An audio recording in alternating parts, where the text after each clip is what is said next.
So in our last video we created our own car which we could move around the screen, but it was pretty boring because there were no enemy cars. So the first task is to select the car, and I'm going to go to the asset library here.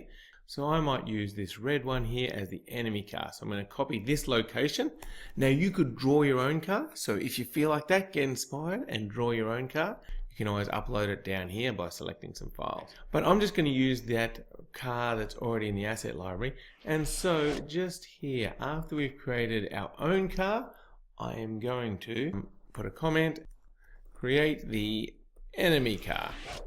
Alright, so just like we did with our own car, we need a name for it. I'm going to call it enemy car using the camel casing naming convention.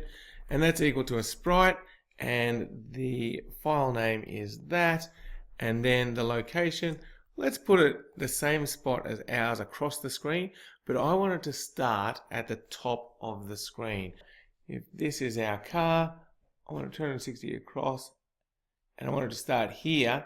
So that is actually, it's going to start at, we'll remember the Y start at 0, and this would be 599, the very last pixel. And so I wanted to start at 600 just off the screen. I can use the height variable, which is set when we call the set canvas size. And remember, I set my canvas size to 600 by 600. So that height variable will hold 600. Perfect. Okay, and then next I want to create an enemy car speed. Let's go enemy car speed, and just for the moment let's set it to the same as the road speed just to see what it looks like, and then we'll modify it.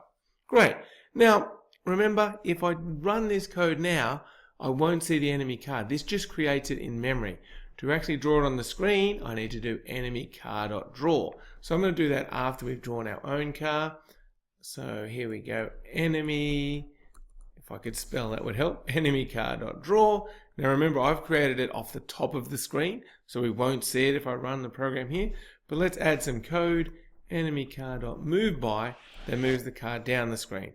0 for how much it moves in the X and Y, and we created the variable, enemy car speed, and -2. So now this should show our enemy car coming down the screen.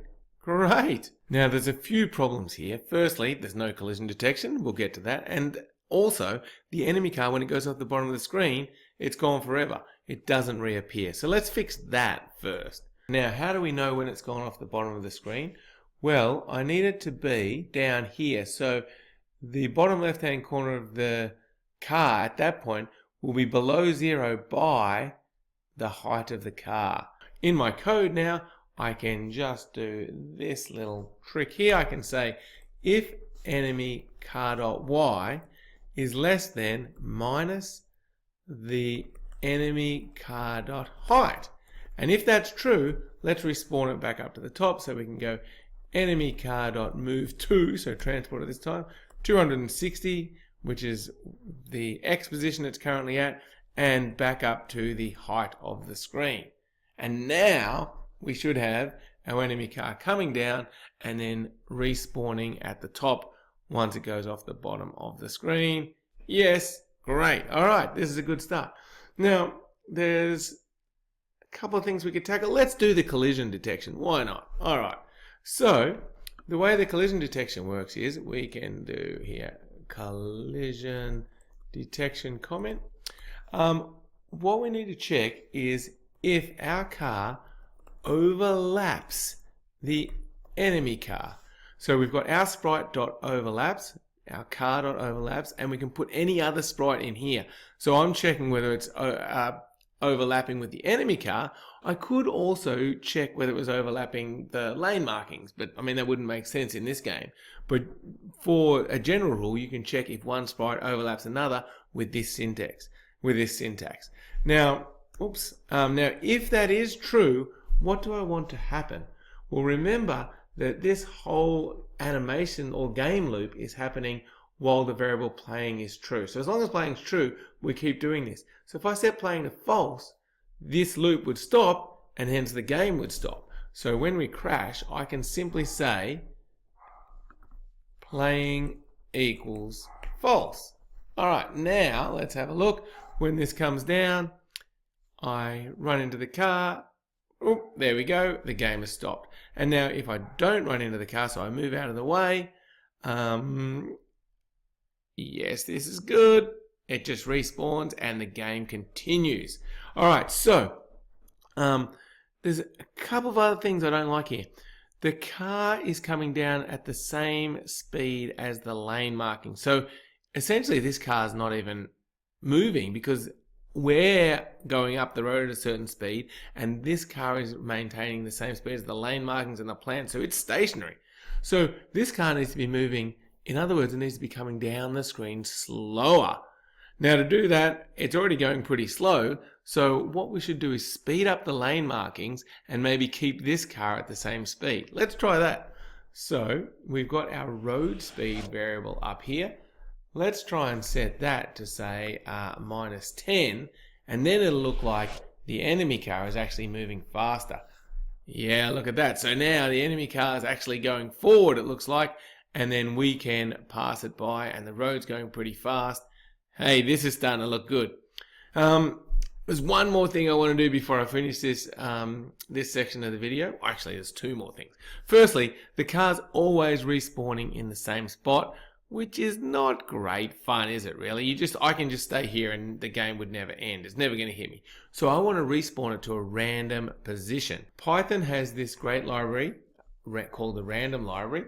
And so from that library, from random, I'm going to import a function called randint. And that lets us pick, as the name suggests, a random integer.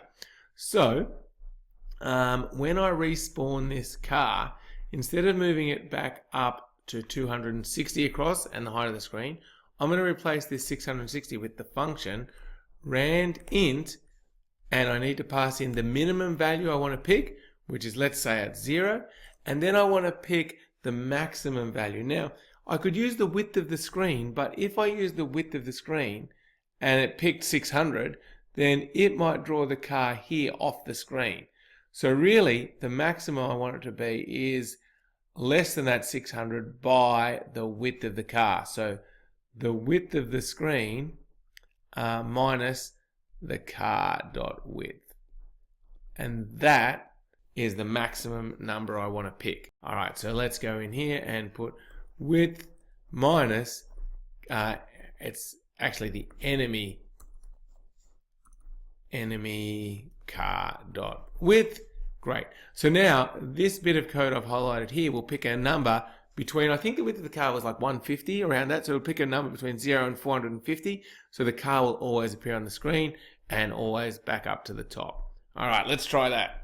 Okay, this is exciting. Here we go. Start. Ooh, error. Bad input on line 1. Oh, I got rid of the star here. Whoops. When I was adding the from random import star. Okay, let's try now. Yes. All right. Now, if this car goes off the screen now, it should respawn. Yes, in a random position. Great. Now, it's a little too easy still with one car. Later on, we will add more cars. But for now, this is a good start.